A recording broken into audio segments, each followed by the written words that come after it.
Hi guys, welcome to today's video. Today we are going to be talking about the 200-400.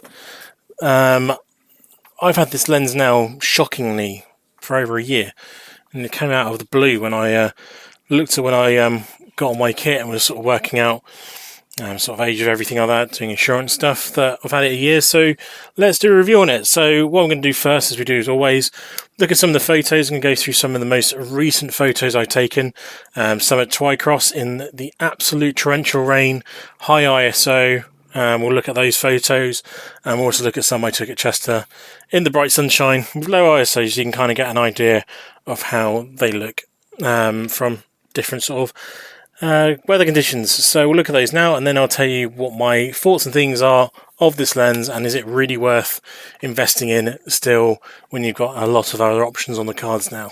So let's get into those photos now. So the first image here we're going to look at is of Jaguar walking towards me, bright sunshine but coming through a bit of shade here. This is with a 1.4 adapter on and cropped in as well, so you can see the image quality is super sharp still, even with a crop in and using that adapter. So really good image here, nice colours, bit of glare from the back here because the sun is just shining straight off his back, but nice eye contact and a really nice photo. Next image here is just to show a bit more of the versatility. This is indoors, a baby Komodo dragon up high through some glass, but you can see still nice colours here, in focus on the eye, which is really good. But so this is actually quite close. This is at the minimal focus distance at 200mm, and absolutely works really well as a photo. Next one here, we're moving into the sort of more very low light stuff. This is absolutely torrential rain, low light. This is at 300mm f4, and nice and sharp, nice blur on the background here, face perfectly in focus, eyes nicely in focus. I was using eye tracking at the time, but yeah, nothing wrong with this image whatsoever, no noise at all.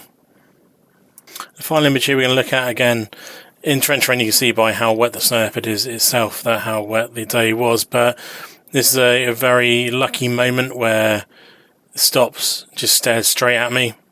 This is through glass at an angle, and I was very lucky to get this nice sharp image. Eyes are absolutely sharp as anything. Same with the head. This was at 400mm f4. So you've got everything of the animal is perfectly in focus, but the foreground and background is nicely blurred out, and just shows you how nice an image you can get with this lens, even in the low light using the f4s, so shooting wide open and at that longer focal length. Okay, so that's some of the imagery taken on the 200-400. So let's now talk about, is it worth it? The lenses, they do range between about the 3,000 to be honest, the 13,000, because you can still buy these brand new in the UK at £13,000. Never spend that much on it. It's not worth that much in my opinion.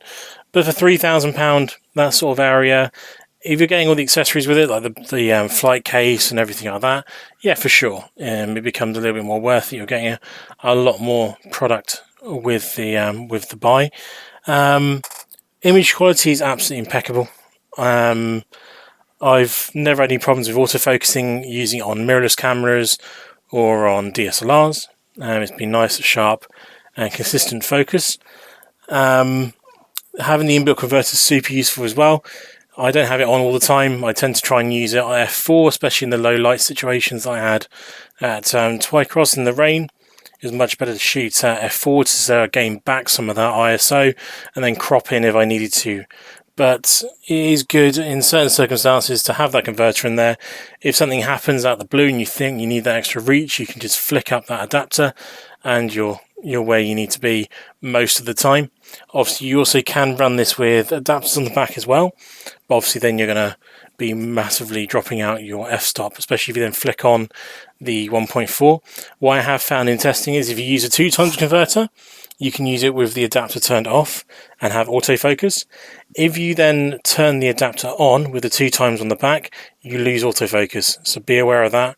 I haven't tried it with 1.4 yet. So, I would assume with the 1.4 and a 1.4 it's going to be fine, but the 2 and then a 1.4 is just a little bit too much for it, and it turns off that autofocus The way the lens as well is a consideration you've got to take into account.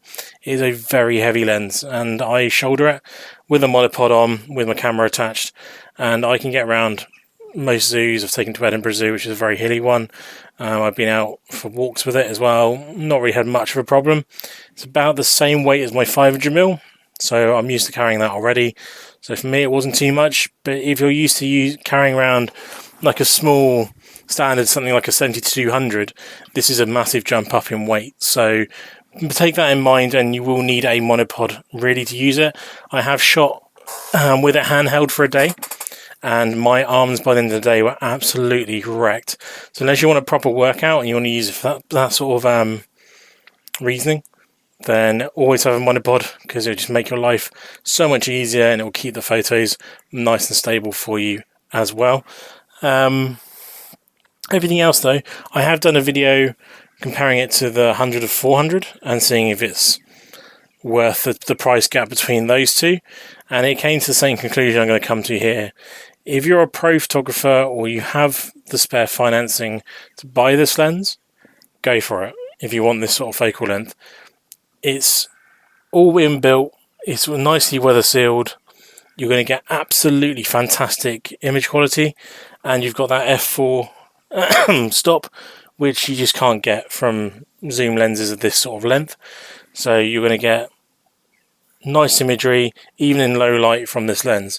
If you can't afford to go for this, you're not going to be missing out. You're not going to be upset from using the 100-400. It's still an incredible lens. I've not tested the Mark 1, but the Mark 2, the image quality you can get on that is really good. You're not going to get as good an image quality on low light, but that's a price you kind of pay for not having the f4 all the way through. So in summary, if you can afford to go for it, get it, and you won't be upset with having it. It's such a versatile lens. It's just a very bulky, big lens to carry around. If you can't afford this, go the 100-400, and you will not be disappointed from the quality you get from that. So I hope you enjoyed the video. Please subscribe, comment and like, and I will catch you in the next one, which is going to be about a final one on the R6. And then after that, we have a new camera that has arrived, and we'll be doing a video on that. So if you want to see what the new camera is, subscribe down below and comment as well if you've got this lens or thinking about getting this lens, have any questions, and I'll answer them as I can. See you in the next one. Goodbye.